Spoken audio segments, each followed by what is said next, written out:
We're live. Yeah. You should probably scoot up or something. You look kind of up in the distance. I look smaller. It's okay. Well, welcome guys to the Scoop. What number was it? 7? Yeah. I think it was 7. So. You guys, we're like becoming big time now. All right. So today I'm Farah. I'm Nicole. Carmen. This is Carmen. So we're going to have Carmen be our guest speaker today, kind of like we did with Liz before about the history of ABA and kind of some of the things that, you know, have not been so great about that. But this is a whole different one. This is a very positive, life-changing conversation about compassionate communication and reflective practice. It started back mainly in education. There's a lot of research, and of course I did bring my research. They're sitting in my seat in my car, so I apologize about that. Maybe I'll take a screenshot of that and post that on one of our thumbnail on the front, so you guys can have that as reference. But we do have some literature here. This is a real simple one. It says Summary and Insight of Nonviolent Communication, a Language of Life. And this is by Rosenberg, and this is a copy, so don't get mad at us, but this is what it looks like. It's just a little book like that. It's really simple. If you are interested in hearing more about this, it really kind of simplifies things down and makes it more manageable. Because if you don't want to read the big book, which Mm-hmm. started our journey. And we've referenced that a bunch of times. In the first beginning podcast, I think 1, 2, and maybe even 3, we talked a little bit about that. So that's a great, great book. Mm-hmm. Very simple read too. It's just a little bit $10 on Amazon. Oh, it's only $10. Yes. Mm-hmm. That's nice. That's really nice. So we wanted to welcome Carmen. I'm excited to hear her story. This has been a journey since 2020. Do you want me to start with like kind of how it began and the history of that? Mm-hmm. I don't think we've talked about it in the past. So hopefully I'm not boring you too much, but anyways, 2020 came, everybody knows about 2020. And then we had a lot of, was it April? That was the unrest and all of that stuff. Was that April or May? We shut down in like March. You're talking about shutting down. But I'm talking about like the unrest with George Floyd and all of that. More like June. Was that June? Yeah. Okay. You think I would know this. But okay, so when that happened in 2020, that kind of catapulted a bunch of events that happened. And really, it was something that we, obviously the whole country was feeling and going through, and we reached out to a mentor, ended up being our mentor and still is our mentors, Scott and Nasia. Nasia meets with us. I've talked about her before. She's also in our documentary. We meet with her every other week. So that's what kind of this came from, is this nonviolent communication. And from our conversations that I had with her from the beginning of that time, and it kind of evolved into a bunch of what we're about to talk about and what we've kind of been talking about throughout our podcasts here and there. But this is going to be more of a dive deep. But what's great about compassionate communication or nonviolent communication, it's interchangeable, is just that it really, for me, takes out, do you want to look through this or no? Okay, you got it. I have to have a little bit of a visual to kind of. It's a work in progress. Yeah. It just really is something that you have to really work on in your life, and this is what Carmen will describe in a little bit and kind of talk about. And what we're training our staff on is to really observe without. What am I trying to say? Observe without evaluation or judgment. Yes. I think that's the number one thing, and we're still learning that. We're still reminding each other of that.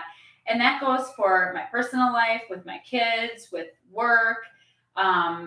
We constantly take one opinion, 2 opinion, a couple people, and we're like, everybody, or always. Those are the main words they say. Yes. Try not to use when you're describing something, everybody or all the time, because it's general.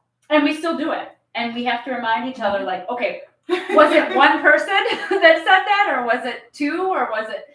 And not to say that 1 or 2 people can't become make it a big deal and kind of spread like a virus, so to speak. But really, we have to check ourselves of what really is going on in that observation, and we call it like the data collection of what really is happening. We have literally gotten things wrong completely based off of what we felt or what we thought.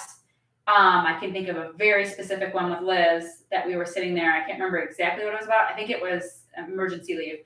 But we literally based our conversation off in one of our meetings. And then Liz went and looked at the data and brought it back. She goes, you're not going to believe this. It's the exact opposite of what we talked about. So it's like a waste of time. It was a total waste of time. And so that's the one thing I would say that is like the beginning steps of really make sure that you're really knowing, and it's really the data, it's really what's happening, and you're not going off of, Nicole, I always think of you, of the story of what you tell yourself. So somebody says, for example, everybody's upset because, what's an example I can think of? Everybody's upset because, I don't know.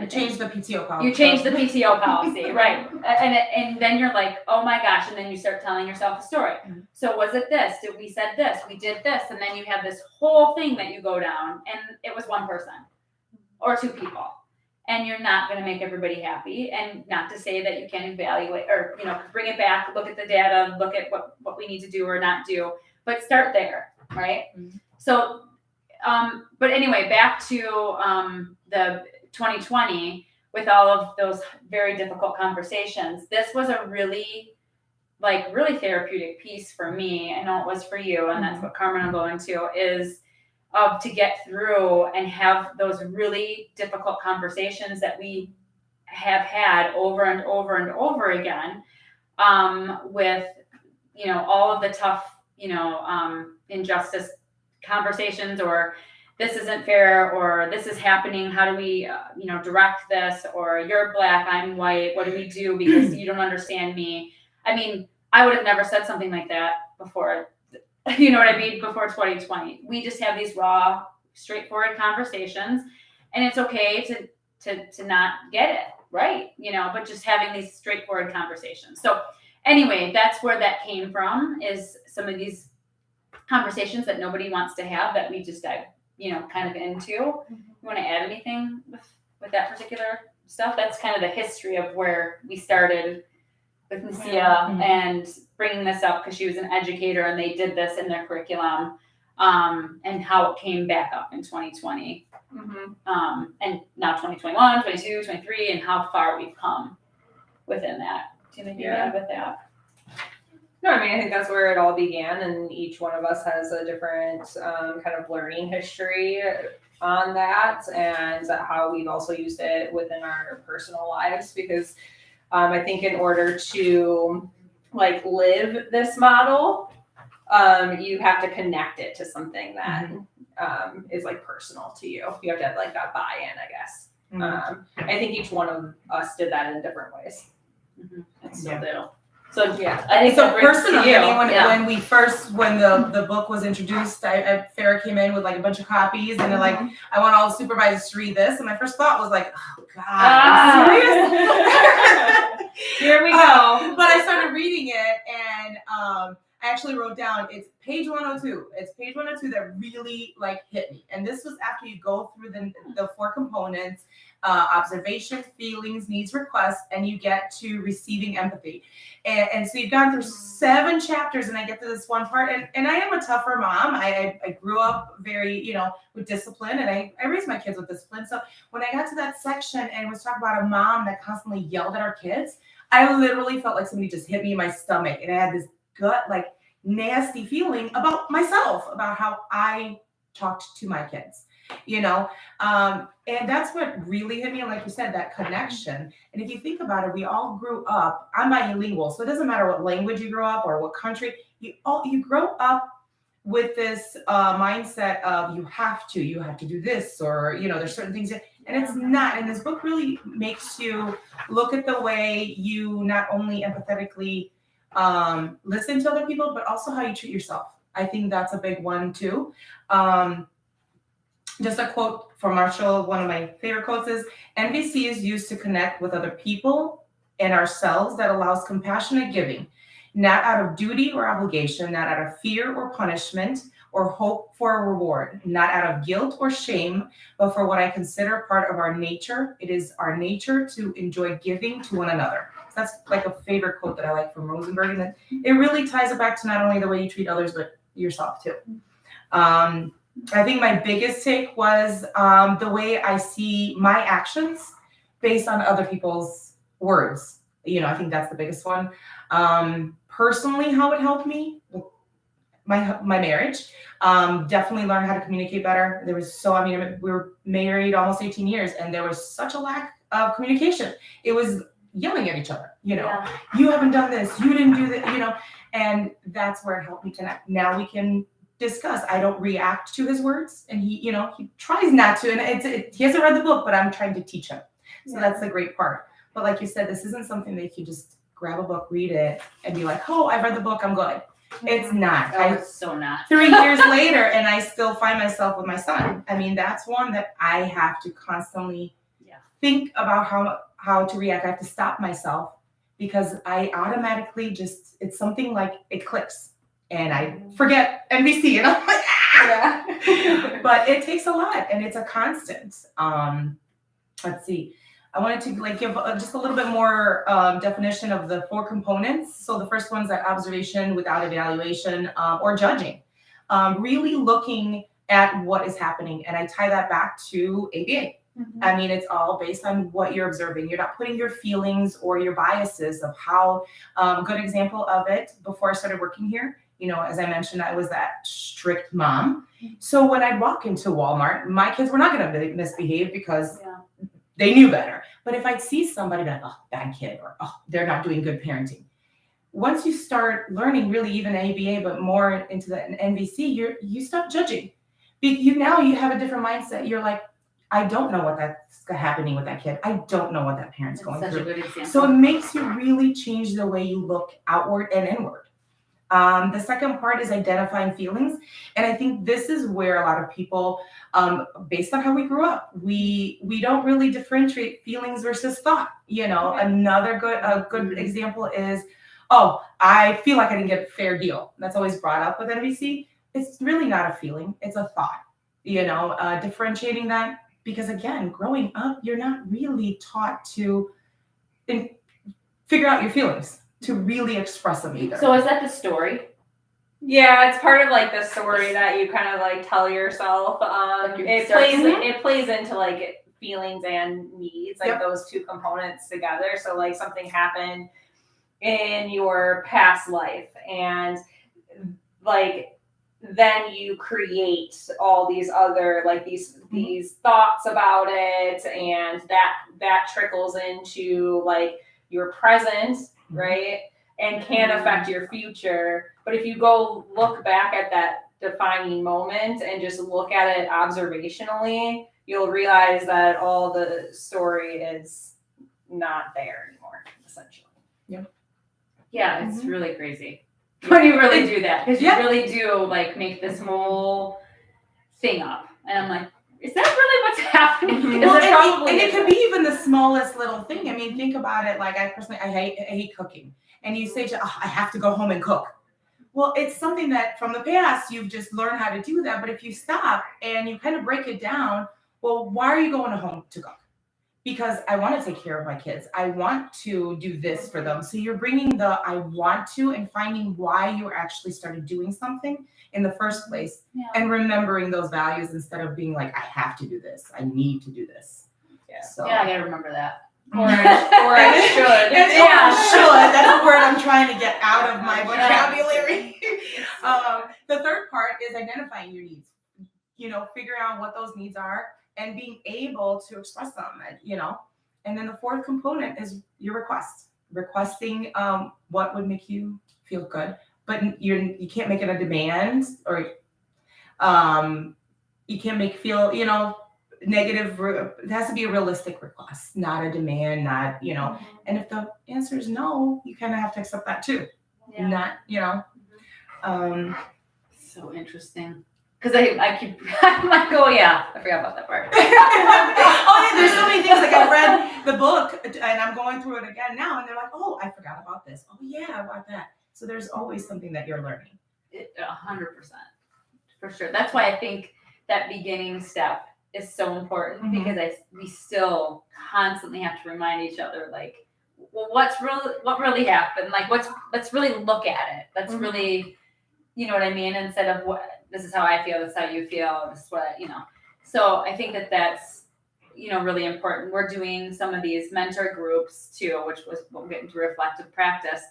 And one of the people that I was with kept saying, but, and I was like, I challenge you, because I do it all the time, and I have to constantly be like, and, because, and like, why do you think that that's important or not important? And so we started to discuss that at the table at the staffing last week, and it was really interesting, because then people were like, and I still catch myself. I'll write an email and I'll write the but. Delete. Okay, think about how to rephrase that. Yeah. So why is that important? The and versus the but. Can you guys explain that a little bit? Because if you're saying, I really like how you brought in snacks today, but I didn't really, I don't want those snacks. So it's like you're being negative. You're using the positive. You just were like slap. Yeah, kind of a bit. Yeah. It's true though, because you And think about it, you could say, thank you so much for bringing all that snacks. Next time, would you mind picking up this? It makes you think of it. Yes, right? That request. Yeah. And the way it comes in, it feels different. It doesn't feel like, oh, I just got put down for something I tried to do. Right. Kind of goes back to the way we talk to our kids. You have to do this. They tense up and you automatically react defensive. So true. I gotta work on that. I gotta keep reminding myself. I'm like, all right. I mean, Emmy, my daughter, laughs at me because with her, I think it's been the easiest, but she's the chill one of the family. But I'll stop myself mid-sentence and then I'll correct myself, and she's laughing. She's like, NVC again, Mom. Oh, that's so funny. Yeah, because I catch myself and I'm like, okay, I have to try to do better, so I'll rephrase it. She just laughs. It's so true though, but it's just ongoing. You just keep. It's just one of the things we talked about too. Is I'm like, this is just something. What I would recommend is finding something, like you said, connection, something that's meaningful to you, and apply this. If work is hard to do in a specific way, go home and do it with your husband. Go do it with your sibling or something like that. So I think strangers on the street. Or anybody, but something that you connect with that is, and so we'll see what happens. But that really helped me and you had recommended that, is to do it at home too, because then I found myself, it just is more of a connection and more of a motivation and it makes you think about it all the time. Yeah. But even if you're doing that, if you stop for a little bit, and I'll tell, like me, I had to restart reading the book because I just stopped for so long because there's so many other things that were getting in the way personally, and I let that slide, and I noticed what a difference it was. And made me more tense, more irritated when I got home. It really did. Yeah. But letting go and being able, it does make a huge difference in communication. Yeah, I completely agree with that. So, and it's like, and that's probably how it will always be. It's just a constant, like, and again, that brings reflective practice. So, which is kind of all intertwined in this is, reflective practice is a big one that we're working with our staff right now of how to be an effective, reflective supervisor, essentially, leader. And so that we've really been working on that and just looking back. And what does that mean? I mean, what does that mean? Guys, you want to talk a little bit about reflective practice and kind of what that means? Yeah, I mean, the first part is really like self-awareness, self-reflection, and then how that plays a role in your shared experience with others, your connection with other people, how you can get to maybe like a common ground. And within supervision, what I've found that it does is allow for a conversation to occur. So rather than me saying, okay, your goal was to convert within 24 hours. You didn't meet this goal. And then I just put 0 and we move on to the next goal. Rather than that, reflective practice kind of looks at, okay, well, like, how do you think you're doing with this? And why do you think that? And I can also put in like what maybe I would rate it or what we would, and we would look at that together versus me saying, hey, you're not doing this, so I need you to do this. Yeah, I love it. It's great. It creates that back and forth conversation, which is what, accountability for yourself. that Yeah. too. Yeah, For there's sure. a lot of accountability, and within like accountability and that like vulnerability as well of like, hey, I don't know how to do this, or I didn't do this. Or what is that? What was I supposed to be doing? I think some of that too. Yeah, but by being a reflective leader and being self-reflective in general, you can look at yourself and also look at other people and create a trusting relationship to be able to show the vulnerability and to be able to be like honest within there.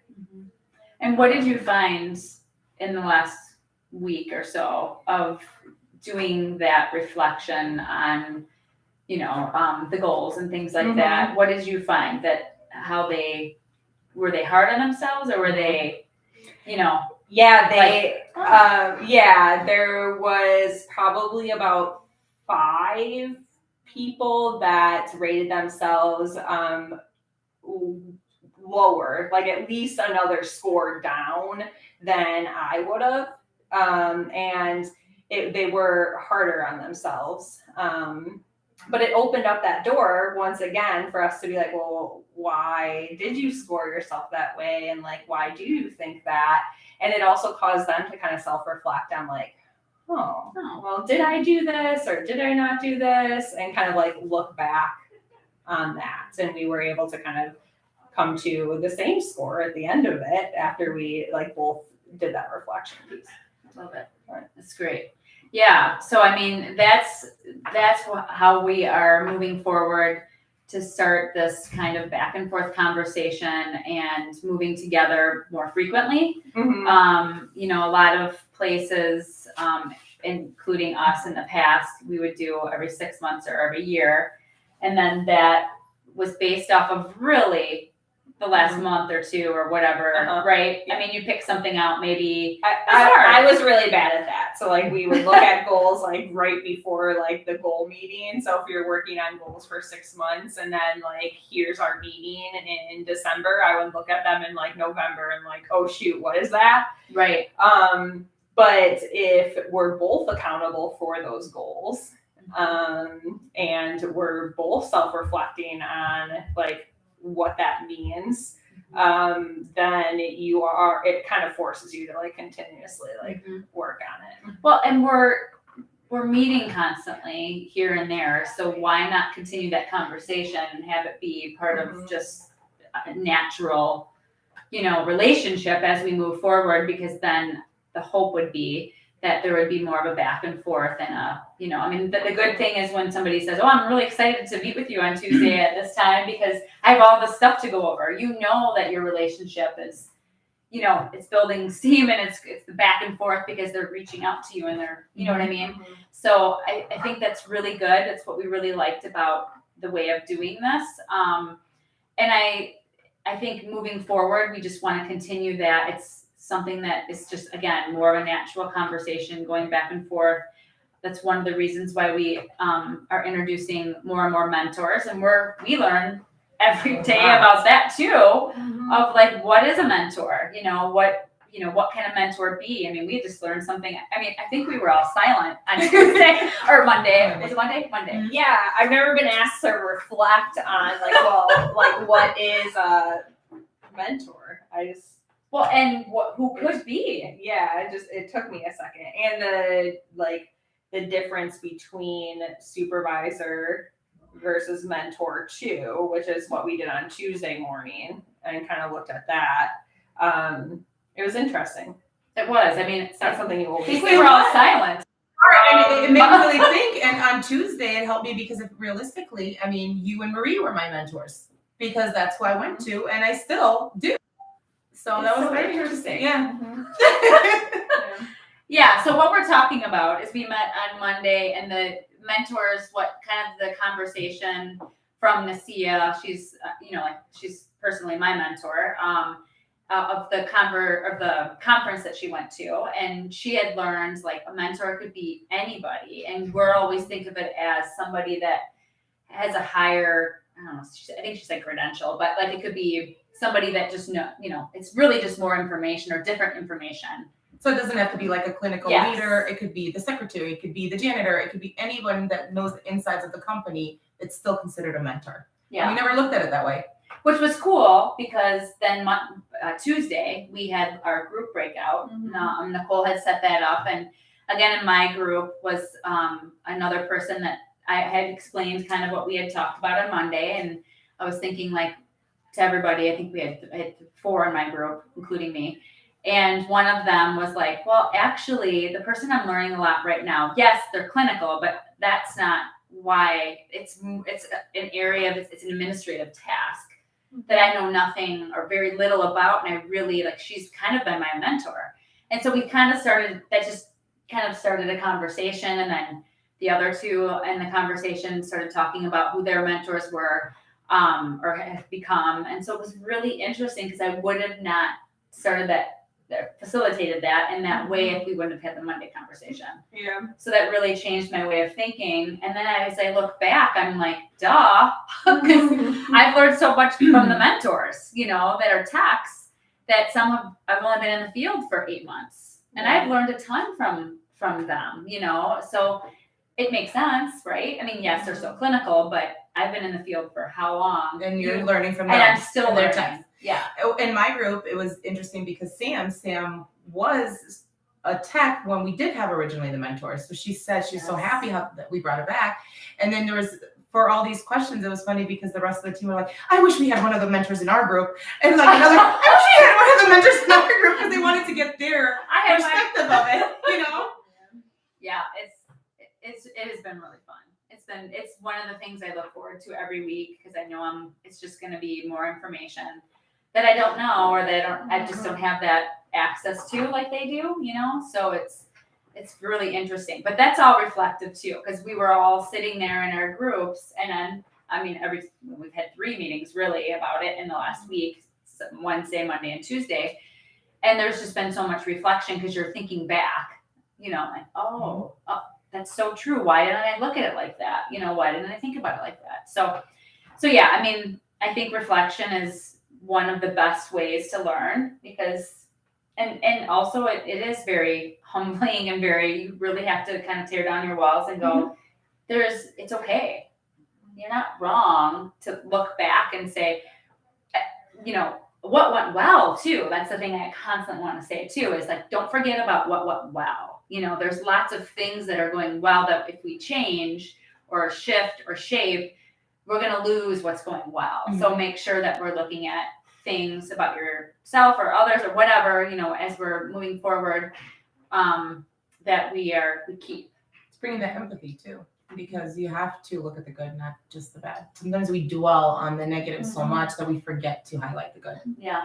Even as far as like saying feedback, because when you when we talked about feedback, it came up more like constructive feedback, but looking at feedback as like one of our like reflective practice pieces are like, well, why is your feedback not like 5-1? So 5 like positive things that are going really well or that person's doing, and then 1 like constructive piece that we can work on. That's true. And looking at that frame of mind.